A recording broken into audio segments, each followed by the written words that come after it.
and I don't mind pulling some of the bottom of my flatting range in. If you look at the EV of the bottom of your flatting range in a lot of these spots, like from what I've seen, you're making something like 3 or 4 big blinds. Like this is really like, and I'm obviously not like GOD. Like I'm not it's not like I'm making max EV in all of these spots, but like I'm only making with the bottom of the range that as Peel Solver defines it. I'm typically making with these flats, like with a lot of these flats, I'm typically making something like 3, 4, 5 big blinds per 100. I mean, like they really are the bottom. So at least that's been supported so far by my data.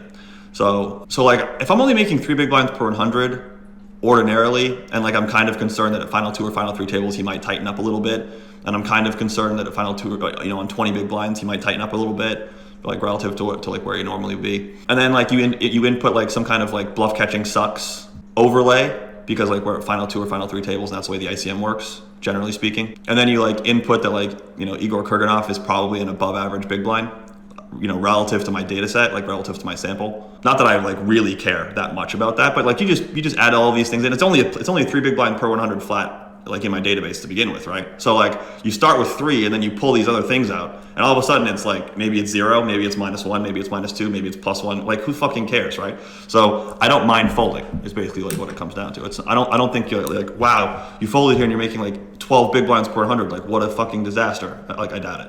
So that's kind of how it works from my perspective.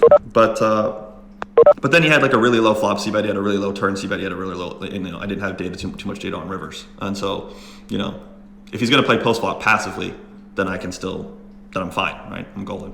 So the problem with the flat is clearly his pre-flop range combined with post-flop aggression. If he's just gonna raise pre-flop and check down to the river, I could flat whatever the hell I want. I'm getting great odds. I only need 25% equity, right? So yeah, trying to weigh those things in my head at the same time and figure out what I want to do.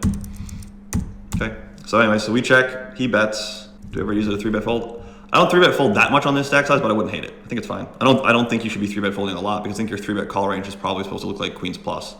So maybe I'm wrong about that, but that's what it feels like. Particularly like when you overlay it with ICM, I don't think you really want a 3-bet call.